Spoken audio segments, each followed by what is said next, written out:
Alors aujourd'hui, je suis très heureux de vous recevoir pour l'épisode qui parle du Centre de communication du service d'incendie. Notre invité aujourd'hui, c'est Sarah Gendron. On va parler du centre de communication, des gens qui font ce travail-là. C'est un travail qui est fait dans l'ombre, c'est un travail qu'on ne connaît pas beaucoup. Alors, on a passé une belle demi-heure ensemble et Sarah a été en mesure de nous expliquer les différents aspects du travail de préposé et de tous les impacts que ça peut avoir au niveau des communications, tout le travail qui doit se faire derrière un appel d'urgence. Rencontre très agréable que j'ai eu la chance de faire avec Sarah. Donc, je vous invite à écouter ça immédiatement, le Centre de communication du service d'incendie de Montréal. Bonne écoute!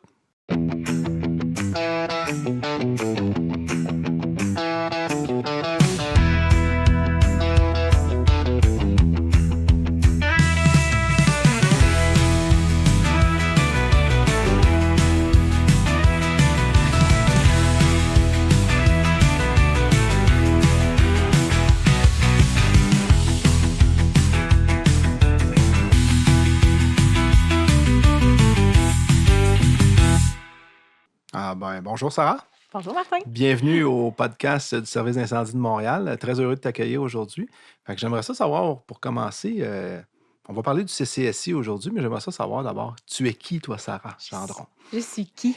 J'ai commencé en étant répartitrice, donc préposée aux communications au CCSI en juin 2005. Donc, si tu calcules bien, ça va faire bientôt 20 ans que j'y suis. J'ai été 13 ans comme préposée aux communications. Puis là, ça fait depuis 2018 que je suis dans l'équipe de gestion. J'ai commencé en faisant de la fonction supérieure occasionnelle. J'ai été impliquée dans des projets aussi de mise à niveau de notre RAO, notre répartition assistée par ordinateur. Donc, je me suis impliquée comme ça depuis 2018. Puis là, je suis officiellement nommée sur un poste de superviseur en soutien au CCSI. Depuis 2019-2020. Puis ça fait quoi, un superviseur en soutien au CCSI? On en a deux. Okay. Il y en a une qui est au niveau de l'amélioration continue et processus d'affaires. Donc, les mises en place de procédures avec les opérations, faire le suivi avec différents partenaires. Moi, je suis au niveau du développement de l'individu et de l'expertise. C'est un très beau titre, hein? Mais Donc, en gros, je m'occupe des processus de dotation puis de coordonner et planifier toute la formation des employés. OK. Donc, autant la formation initiale que la formation continue puis le maintien de compétences. Aujourd'hui, on va faire le tour de plusieurs points qui parlent par rapport au CCSI parce que c'est une boîte qu'on ne connaît pas beaucoup, nous, dans les casernes ou les gens en général. Puis j'aimerais ça commencer avec l'équipe. Bien sûr. Qui travaille au CCSI? Vous êtes combien? Ça marche-tu par équipe? Avez-vous des horaires? Es-tu capable de nous donner un petit peu une idée? Comment ça marche? Là? Vous êtes combien, premièrement, au CCSI d'employés? Il y a une 60aine d'employés. En gros, on est 5 équipes en rotation. Donc, les pompiers, vous avez 4 équipes. Ouais. Au CCSI, on est 5 équipes en rotation. OK. La rotation, nous, elle se fait sur 5 semaines. Puis, on travaille de jour et de nuit. Donc, des quarts de 10 heures? Des quarts de 12h15. Donc, c'est vraiment un quart de jour, un quart de nuit. Donc, il y a une équipe qui commence à 7h15 le matin, qui finit à 19h30. Puis l'autre équipe commence à 19h15, finit à 7h30 le lendemain matin. Donc, ça roule comme ça. Sur chaque équipe, on a un superviseur, un ou une superviseur, préposé principal qui s'occupe de toute la couverture du territoire, là, de la flotte au complet. Et puis, on a 10 préposés aux communications. 10 préposés aux communications qui fonctionnent en duo, qui travaillent tout seuls? Comment? Exactement. Ils fonctionnent en duo. Okay. Notre minimum opérationnel, parce qu'on a toujours des gens en vacances, évidemment. Donc, sur 10, on en a 8 qui sont là. Donc, c'est notre minimum d'avoir 8 préposés aux communications, un préposé principal et un superviseur en poste. Puis, nos préposés travaillent en duo. Donc, on a 4 tandems qui travaillent à prendre les appels 911 et s'occuper des communications radio avec les pompiers sur le terrain. Donc, on a une personne qui répond aux appels du 911, puis l'autre s'occupe du volet communication radio, mais c'est un gros travail d'équipe.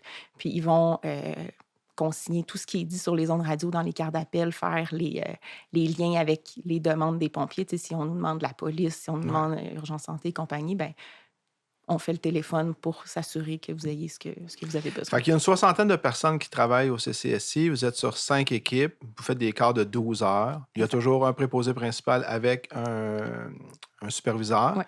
Puis environ minimum 4 duos. 4 tandems, comme tu disais, ça peut aller à 5. Dans un monde idéal, quand les équipes sont complètes, évidemment, mais Ça arrive qu'on travaille en sous-effectif, mais sinon, dans le meilleur des mondes, effectivement. Puis, on parle de, mettons, une dizaine de personnes sur le plancher, mettons, Mhm. minimum. Est-ce que je suis un tandem? Est-ce que je vais toujours faire, durant mon quart de 12 heures, le PR? Mettons, c'est ma journée ou ma nuit, puis aujourd'hui, je fais du PR. Est-ce que vous changez? Comment ça fonctionne? Bien, en fait, le PR, ça représente à peu près 60% des interventions du OK. CIM. Donc, ce serait un peu injuste qu'il y ait 60% Ouais. des Ouais, interventions gérées par 2 personnes sur 8. mais, hein. Donc, ce qui a été déterminé, ce qui a été mis en place avec les gens du CCSI, c'est que le premier répondant change de tandem aux 3 heures. Donc, OK, donc vous faites 3 ouais, heures. chaque tandem fait un 3 heures de OK. PR. Puis avec ça, on arrive à notre 12 heures. Puis, bon, OK. Fait qu'on sait que le nombre de personnes qu'il y a, on sait comment ça fonctionne. À cette heure, j'aimerais ça qu'on parle un petit peu des équipements. Avec quoi vous travaillez? On parle du RAO. Le RAO, système d'assisté par ordinateur, mais la répartition, excuse, assisté par ordinateur, c'est quoi au juste exactement? Est-ce que vous avez des consoles électroniques? Est-ce que tu es capable de me donner, sans rentrer dans les détails, mais ça Ben ressemble oui. à quoi un peu l'équipement avec lequel vous travaillez? C'est beaucoup d'écrans, beaucoup de claviers, OK, beaucoup de souris, parce qu'en OK, gros, on a 3 systèmes différents. Donc, on a la RAO, qui est Artemis, qui est ce avec quoi on répartit les interventions, ce qui fait en sorte que ça sonne en caserne, c'est lié à Artemis. OK. Ça, on a 3 écrans devant nous, avec clavier et souris. Ensuite, on a la console CERAM, la console radio. Donc, cette console-là, elle est tactile, mais elle est aussi reliée à un clavier-souris au besoin. Puis, on a la console téléphonique. Donc, c'est un système de console téléphonique. Ce n'est plus des téléphones tels Manuel, qu'on le là, ouais, connaît là, c'est avec le ça. combiné. Quand j'ai commencé, c'était ça, mais Ouais. c'est plus ça depuis 2020. Donc, c'est une autre console qui est tactile, elle aussi. On a un petit clavier avec des raccourcis qui permet de plus facilement raccrocher, répondre. OK. Puis sinon, il y a aussi un clavier souris qui est associé à ça. Donc, on a tout ça devant nous. En plus d'avoir entre les 2 positions de travail, chaque tandem a un équipement supplémentaire. Donc, on a le SAC, le système d'alerte en caserne. Qui est Donc, nouvellement installé. il y a 2 tandems qui ont ça, qui nous permet de voir quand il y a des gens qui sonnent à la porte. OK. Si ça ne répond pas en caserne, ça bascule au CCSI. Ouais. Puis là, c'est un de ces tandems-là qui va répondre à la personne qui est à la porte. Sinon, on a aussi une extension de la RAO du 911 qui nous permet de recevoir les cartes informatiques qu'ils nous envoient parce qu'ils ne nous transfèrent pas toujours un appelant vocal. Des fois, ils nous transfèrent une carte. Donc, on l'a par écrit. Ça veut dire que la personne qui travaille a 3 écrans pour Artemis, un écran pour le téléphone, puis un écran pour Pour CERAM. pour CERAM, la radio. exactement, pour les communications. Fait que ça fait 5 écrans qu'il faut être capable de gérer. Puis même des 5 écrans, il faut être capable de gérer en situation d'urgence. Des fois, quand ça va vite, quand ça roule, les Exact. alarmes rentrent. Puis, wow, OK. C'est quand même. Quand même. Fait que là, ces gens-là travaillent avec ces écrans-là, font la répartition des Oui. appels. Puis comment ça se détermine? Quel duo prend quel appel? Est-ce que c'est automatique qu'un ordinateur envoie le duo qui est disponible? En fait, pour les appels 911, il y a une cascade qui est préétablie dans la console téléphonique. OK. Donc, elle va envoyer l'appel. Là, je ne veux pas me Ouais, tromper, pas mais mal, je pense qu'elle l'envoie à la personne qui est en attente depuis le plus longtemps. OK. Donc, c'est réparti équitablement. Les appels administratifs, c'est la première personne qui prend la ligne qui l'a. Parce OK. qu'on ne voulait pas les assigner nécessairement à quelqu'un qui n'est pas disponible pour y répondre. Donc, les appels administratifs, tout le monde peut répondre de leur console. Puis c'est le premier qui est disponible qui la prend. Donc, si je suis en caserne puis j'appelle au CCSI pour différentes raisons, ça va sonner comme partout, puis la première personne de disponible va prendre l'appel. Exact. OK, Tandis parfait. que la ligne 911, elle est vraiment dirigée à une personne en particulier. Puis si, pour une raison X, on n'est pas disponible, on a une fonction qui nous permet de dire pas prêt, puis ça va basculer à quelqu'un d'autre. Parfait. Bon, ben c'est bon parce que mon prochain point, c'est de savoir un petit peu au niveau du cheminement d'un appel. Donc, si je suis un citoyen, j'aimerais ça qu'on fasse un petit peu comme le chemin, si tu veux, du citoyen ou de la citoyenne qui va téléphoner jusqu'à temps que les pompiers, mettons, vont sortir de la caserne. Fait que si je fais le 911 puis j'appelle parce qu'il y a un incendie dans ma cuisine. Ouais. Donc, je fais le 911. À ce moment-là, il y a quelqu'un au 911 qui me répond. Ça, c'est pas vous autres. Non, exactement, parce que Montréal reçoit un très fort volume d'appels 911. Donc, il y a une centrale 911 qui est jumelée là, avec SPVM. Donc, eux vont prendre le premier appel, dans le fond. Ils sont le centre primaire, prennent ton appel. OK. détermine l'adresse, les coordonnées pour te rejoindre, qu'est-ce qui se passe pour être en mesure de dire, OK, à qui je transfère cet appel-là? Là, si c'est un incendie de bâtiment, ils vont nous le transférer à nous. Ça pourrait être un recours multiple aussi. Donc, il y a souvent des appels où on a besoin de plusieurs intervenants sur place. C'est une fuite de gaz, on va avoir besoin des pompiers, oui, Ouais. mais d'énergie, Ouais. possiblement la police pour Ouais. circulation.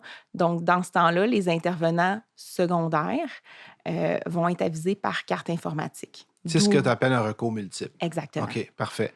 C'est bon. Fait que là, la personne, elle a téléphoné, elle apprend le 911, on dit on a un feu dans la maison, dans la cuisine, c'est transféré au service d'incendie directement. C'est ça. Donc là, c'est un de nos 3 tandems pompiers qui va recevoir cet appel-là, OK.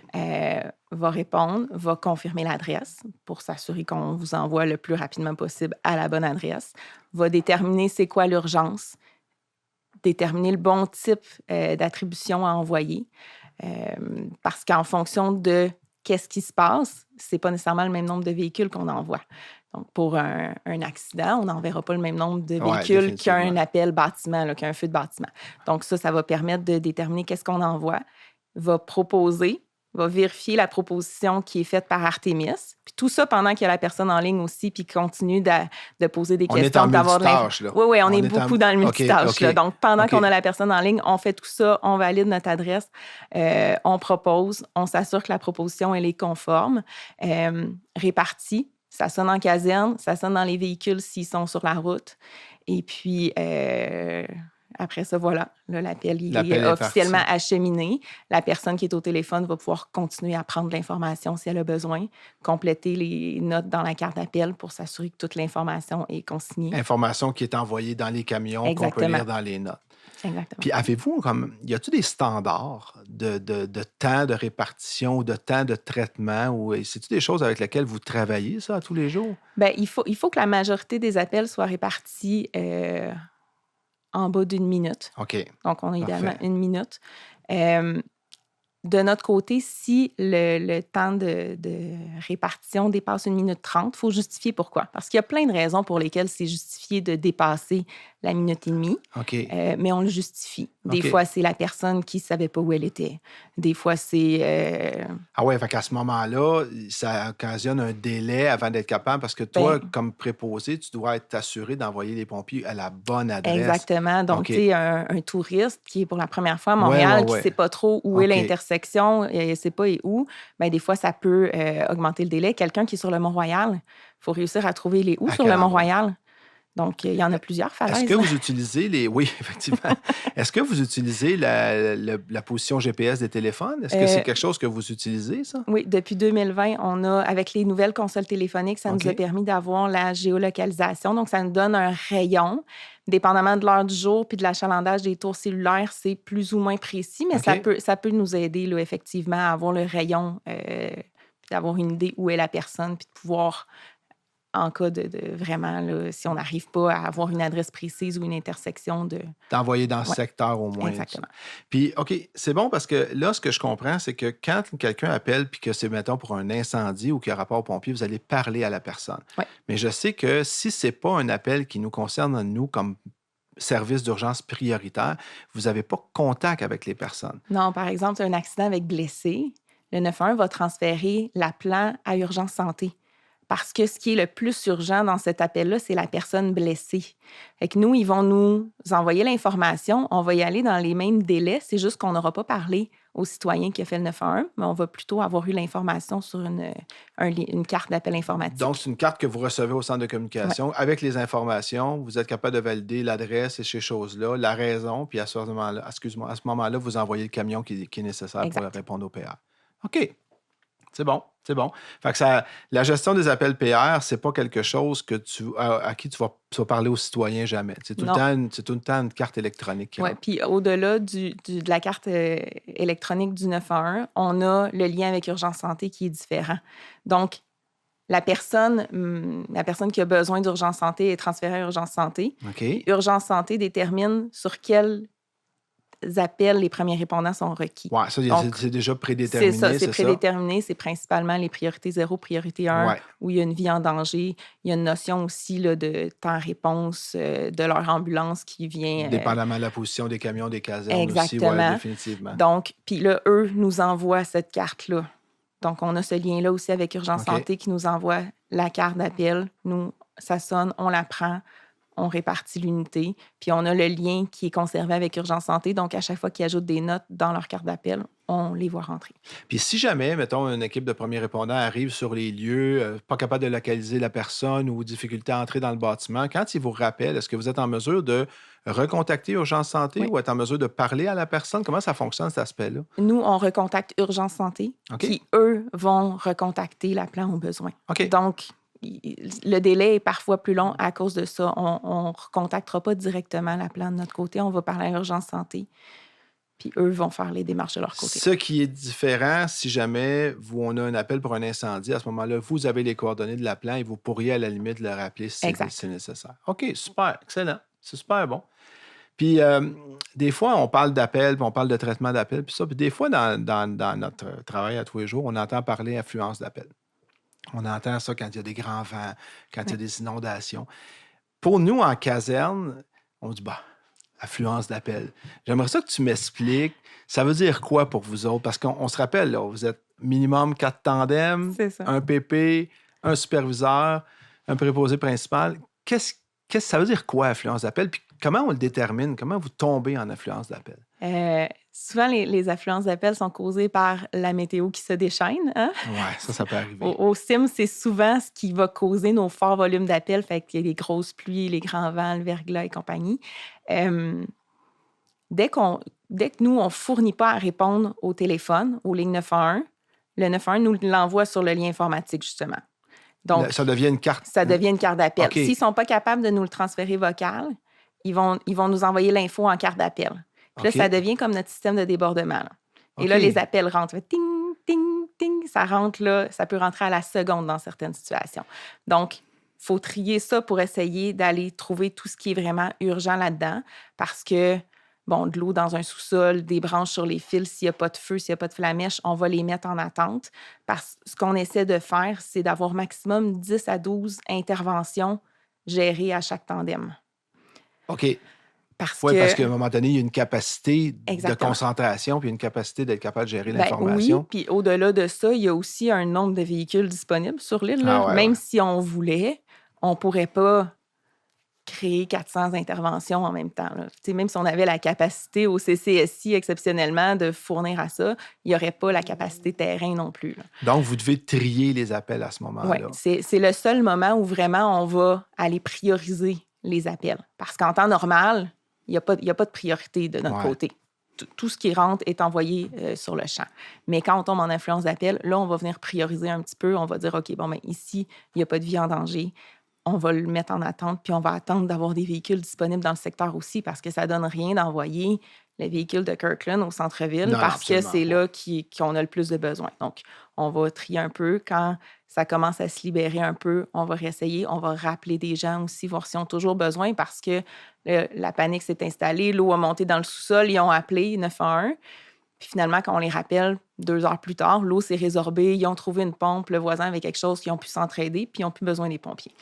Puis c'est important de mentionner que c'est pas parce qu'on n'en répond pas immédiatement à l'appel parce qu'on est en affluence d'appel que c'est pas important pour le citoyen. On comprend que si tu as de l'eau dans ton sous-sol, autant chez vous que chez nous, c'est une situation d'urgence parce que tu veux pas avoir cette situation-là puis tu as besoin d'aide rapidement. Exactement. Sauf que dans des situations exceptionnelles comme ça sur l'affluence d'appel, ça fait que des fois, il y a des appels qui vont être retardés un petit peu, mais c'est toujours la vie en priorité. Exactement. Je pense que tout le monde va être conscient aussi que l'eau dans leur sous-sol va passer après un feu ou après quelqu'un qui est coincé dans un ascenseur. Définitivement.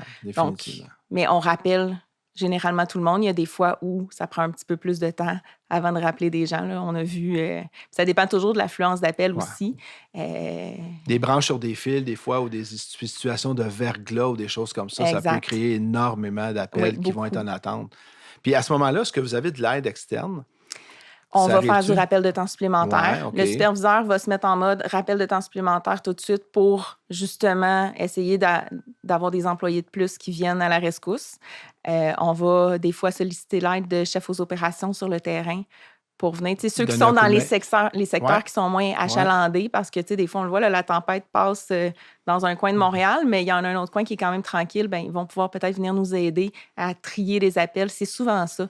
C'est le tri des appels, de qu'est-ce qui est urgent, qu'est-ce qui est à créer, qu'est-ce qu'on envoie, puis rappeler les citoyens après. Pour faire le suivi, pour être sûr Oui, que tous les gens qui ont fait le 911 exactement. ont un suivi. Ah, ben super. Ben, ça explique un petit peu plus l'affluence d'appels. Puis à un moment donné, ça se résorbe.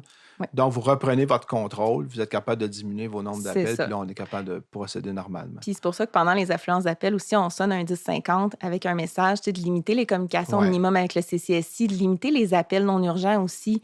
Euh, Ça peut attendre après parce que pendant qu'on est en train de... Tu sais, le tandem qui est en train de gérer 10-12 interventions, là, les ondes radio, ça n'arrête pas 2 secondes. La personne, faut qu'elle soit super concentrée, super focus. Il faut rentrer tout ce qui se dit. Puis là, sur le terrain, il y a la notion d'urgence qui embarque aussi. Donc là, les codes radio, ça se bouscule. Le 10-5 se fait vite. Donc, tu sais, des fois, là, rentrer 4 codes en simultané, ça nécessite quand même beaucoup d'action. Les travaux publics sont débordés aussi. Hydro-Québec est débordé aussi. Donc, juste essayer d'avoir, parce que c'est souvent nos partenaires Oui, qu'on oui, tout à sollicite fait. beaucoup Tout dans à ce fait. temps-là, juste réussir à avoir la ligne. Des fois, on a quelqu'un qui est monopolisé en attente. Tu sais, si on a besoin d'un déclenchement d'artère urgent, on peut pas l'envoyer par courriel non Non, non, urgent. non, non. Il faut le Faut faire. parler à quelqu'un. Donc, dans ce temps-là, D'où l'importance, puis je le répète, d'où l'importance pour nous dans les casernes d'attendre d'avoir l'écoute du ben CCSI oui, avant d'être capable de passer une communication. Parce que des fois, sur le terrain, nous autres avec, même, tu sais, on voit des urgences, on veut se remettre en service rapidement pour pogner un autre appel, si tu veux, mais en fin de compte, si vous autres, vous n'êtes pas capable de le traiter, il faut se rappeler que vous avez 5 écrans, c'est ça. beaucoup de choses qui roulent en même temps. Si tu as une dizaine, 12 appels qui roulent en même temps, il faut que vous soyez Ouais. capable de tout accepter ça. Oui, puis tu sais, au-delà de ça, en tout temps, là, d'attendre le 10-1 du central, Ouais, c'est important parce que la personne à la radio, ça se peut qu'elle ait pris une ligne administrative, qu'elle ne ouais. soit pas 100% disponible à ce moment-là pour répondre. Fait que c'est là où des fois ça va occasionner des 10-2, puis parce que la personne n'était pas prête à recevoir l'information, parce qu'on fait autre chose aussi pendant ce temps-là. On n'est pas, la personne qui est aux communications radio n'est Ne pas fait pas 100% que en ça. attente de ça. T'sais. Peut-être qu'elle a aidé son collègue à faire un appel pour une autre intervention qui avait Peut-être en besoin de attente quelque chose. d'Hydro-Québec pour un déclenchement Exact. d'artère. Ouais. Donc, la notion de l'heure, quand vous mentionnez l'heure, c'est là qu'on vient confirmer que la communication, elle est terminée. Là. Oui. Ça, c'est vraiment la ligne. C'est quand l'heure est donnée. On a capté ce qui avait été dit. On n'avait pas nécessairement besoin de rajouter quelque chose, mais on confirme la réception du message qui est donné. Super, excellent, parfait. J'aimerais ça tomber un peu plus dans ton bagage présentement. Oui. Tu parlais de formation, maintien de compétences, puis tout ça. Ça ressemble à quoi, la formation au CCSI pour les préposés, pour les gens qui travaillent? Est-ce que vous faites beaucoup de formation? Faites-vous du maintien de compétences? Excuse-moi. Comment ça fonctionne? Puis c'est quoi que vous faites? Bien, je peux commencer en fait par te parler de quand on embauche quelqu'un. Oui, OK, parfait. Donc, Oui, allons-y avec ça. nos recrues, quand elles sont embauchées, ils ont 6 semaines de formation en classe. OK. Donc, 6 semaines de formation théorique parce que, tu sais, ne serait-ce que les codes radio, c'est un nouveau langage à apprendre. Là. Les codes radio, les types d'intervention, le questionnement aussi qui vient avec chaque type d'intervention pour réussir à aller chercher les bonnes informations pour vous transmettre la Ben bonne oui. information sur le terrain aussi, puis tout ce qui est pertinent. Donc, eux, c'est 6 semaines de formation en classe suivies de 2 semaines de mentorat. Donc, Puis- c'est une période d'intégration sur le plancher. Ton 6 semaines d'intégration, qu'est-ce que ça demande avant? Quand tu appliques au CCSI, as-tu des études particulières? As-tu des choses? Donnes-tu des cours à l'école ou tu pars green puis tu viens faire ton 6 semaines? Un peu les deux, je te Un peu dirais. les deux, OK. Un peu les deux. Il y a un AEC qui se donne à Montmorency puis au cégep de Beauce-Appalaches aussi. OK, OK. Donc, il y a un AEC en répartition d'urgence, donc qui est quand même général pour tous les centres d'urgence parce que le CCSI, en fait, qui est que de la répartition incendie, c'est pas mal unique au Québec. La majorité des autres villes font oui. les deux. Ben oui. Ils font 911 et police 911 et pompiers. ou police et Exact. pompiers, OK. Donc, tu sais, Longueuil, Laval, Ouais. c'est tous les Coca autres. qui existe sur la région. C'est ça. ouais. Donc, on est quand même unique. Puis, on est le plus gros service incendie Ouais. au Québec aussi. Donc, ce volume-là d'appels. Donc, la formation qui est donnée, elle est ça fonctionne, mais c'est pas nécessairement 100% adapté. D'où la nécessité de donner 6 semaines de formation à tout le monde, peu importe le bagage. Mais l'AEC, c'est pas un prérequis. OK, parfait. Donc, c'est un plus, mais c'est pas un prérequis. Donc, ça leur a donné des notions sur la gestion d'intervention, la gestion de stress, la prise d'appel et compagnie. Mais pour nous, un secondaire 5, c'est suffisant avec une notion là, justement de gestion de stress un peu... Puis est-ce que ça, vous l'évaluez comme en entrevue ou en processus de sélection? Parce que, honnêtement, la gestion du stress, c'est comme, en tout cas de ce que je vois, c'est comme les pompiers, là, c'est priorité. Là. Oui, c'est très important. Donc, oui, c'est évalué en entrevue. C'est moi qui fais la majorité des entrevues depuis 2021 avec ma collègue de l'équipe de la dotation. Donc, ça a été revu et amélioré en continu. Et puis, oui, on évalue là, la capacité d'analyse, la gestion du stress. On évalue tout ça pendant une entrevue qui dure à peu près 45 minutes, dans laquelle il y a quand même beaucoup de mise en situation. OK. Donc, c'est une entrevue très pratique. Très pratique, c'est excellent. Donc, on fait notre 6 semaines de formation, puis après ça, qu'est-ce qui se passe? T'arrives-tu directement... As-tu du jumelage? Oui, bien, c'est ça. Nous, on l'appelle la période de mentorat, la période d'intégration sur le plancher. Donc, la personne, elle est environ 2 semaines. Donc, un 6 quarts, à peu près 6 quarts de travail, où elle a quelqu'un, un mentor qui est dédié à elle. OK. Donc, le mentor ou la mentor est avec elle toute la journée, puis il l'accompagne, la guide, c'est son filet de sécurité. OK. Comme ça n'impacte pas son partenaire ou sa partenaire à la radio. Puis elle a quelqu'un qui est vraiment... Donc, cette personne-là, la nouvelle ou le nouveau préposé, fait son travail, mais il y a quelqu'un qui l'accompagne continuellement pour l'aider à... Avec toutes les questions, toutes les je fais quoi avec ça? Je pèse où? Je me souviens plus, là, avec le petit stress qui embarque de début, parce qu'on a beau faire plein de simulations, on a un environnement de formation qui nous permet de reproduire ce qui se passe en vrai. Mais reste qu'il n'y a jamais la petite notion de stress. Le vrai, le vrai, c'est le vrai. Oui. OK. Fait que là, mettons, ils font la formation, ils sont envoyés. Après ce 6 quarts de travail-là, après ça, théoriquement, ils sont lâchés lousses. Oui, exactement. Ils volent de leurs propres ailes, puis ils continuent. Veut pas, ça prend là, un bon... La majorité nous disent là, à peu près 1 an avant d'être vraiment à l'aise, puis ne serait-ce que pour avoir fait le tour des saisons. Parce que chaque saison a ses petites particularités avec le sauvetage nautique, le sauvetage glace. À l'automne, quand les chauffages partent, puis là, il y a plein de petites odeurs de brûlés, puis plein de... Donc, ne serait-ce qu'avoir fait le tour des 4 saisons avant d'être 100% à l'aise. Puis ça, c'est pour faire la prise d'appel seulement. Au niveau de la position radio, c'est après 6 à 8 mois, là, dépendamment de chacun, que là, il y a une formation radio qui se met en branle, puis là, qu'il y a de l'accompagnement pour être formé, dans le fond, pour occuper la position radio. Ça veut dire qu'au départ, tu ne fais que de la prise d'appel. Tu ne fais pas de répartition comme telle. Non. OK. Ça, je ne savais pas ça. Oui, mais de notre côté, l'analyse d'appel et la répartition se font en simultané, mais c'est vraiment plus le volet communication radio sur les interventions. OK, ça marche. Donc, la position radio, la répartition est déjà faite. Oui, il y a s'assurer que les unités ont confirmé la réception de l'appel, valider là, que les statuts sont conformes, donner l'intervention à la première unité qui va arriver s'il y a des détails à leur donner. Mais c'est vraiment toutes les communications radio. Puis, donc, ça veut dire qu'une fois que les véhicules sont arrivés sur les lieux, c'est ça que tu appelles la position? En route et arrivés sur les lieux, c'est ça la position radio. Exact. OK, ça, parfait, super.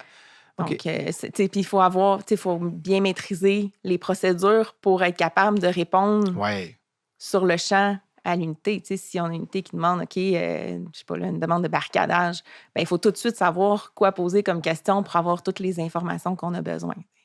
Donc, ça permet là, justement d'avoir vu plein de situations puis d'être plus à l'aise avant d'occuper cette fonction-là. Puis en maintien de compétences, comment ça fonctionne pour votre maintien de compétences? On a notre horaire de la façon qu'il est fait. Ça nous donne une moyenne de 34,2 heures par semaine. La rotation sur 5 semaines. Et les employés col blanc à la ville sont payés 35 heures semaine. Donc, on a un petit manque à gagner. Ce qui fait qu'au bout d'une année, il y a une trentaine d'heures qui est due par chaque employé. Puis nous, ça nous permet d'organiser 3 journées de formation continue qui font partie de l'horaire, dans le fond, qui font partie de l'horaire régulier de travail. Donc, on organise 3 blocs de formation pour réussir à rejoindre 5 équipes en rotation, évidemment, il faut en planifier plus qu'une parce Ouais, que ouais. sinon, il faudrait fermer pour une journée, ce Ouais, qui non, est malheureusement pas possible. Ça, tu as fait raison. Bravo. Donc, on va organiser 5 à 6 journées avec le même contenu. On essaie de les répartir sur 3 semaines pour que si on a des nouveautés opérationnelles à transmettre, bien, au moment où la procédure se met en place, Ouais. bien, les premiers qui ont eu la formation, ça fait pas 1 mois et demi, là, ça Ouais. fait 3 semaines. Donc, on essaie de se coordonner comme ça. Puis, c'est des journées où ça peut être plus opérationnel. On va inviter des fois des gens d'autres divisions. Par Ouais. exemple, à l'automne, on a eu la division SSME qui est venue nous faire une capsule sur l'ergonomie, sur la gestion du stress aussi. On peut avoir des collaborations avec le CF. Le centre de formation, On définitivement. est en train de faire ça. Ça peut être des visites chez d'autres partenaires. Donc, il y a plein d'options possibles pour justement le maintien de compétences. On va évidemment essayer de travailler au moins une fois par année. Puis ça fait partie du règlement sur les centres d'urgence. OK. De s'assurer que nos modes de panne sont maîtrisés. Donc, si le système plante, là, si on n'en a plus d'Artémis, qu'est-ce qu'on fait? Fait que de ça, de le pratiquer puis de le revoir au moins une fois par année, c'est une obligation. C'est une obligation. Okay. Donc, on va faire ça au moins une fois par année. Là, on a justement une journée qui s'en vient donc, dans laquelle on va revoir justement ces modes-là de panne. Donc, 6 semaines de formation initiale. Après ça, à peu près un 6-7 quarts de mentorat. Ouais. Puis après ça, dans le maintien de compétences, annuellement, à peu près une trentaine d'heures de formation, de maintien de compétences. Puis, exact. C'est très structuré. Quand même. Ça a de l'allure. On en a parlé un petit peu tantôt. J'amène sur un autre sujet complètement. On a parlé un petit peu, tantôt, tu me parlais de tes 3 écrans, plus tes 2 autres écrans, ça en fait 5, tout. C'est quoi les défis de ce job-là?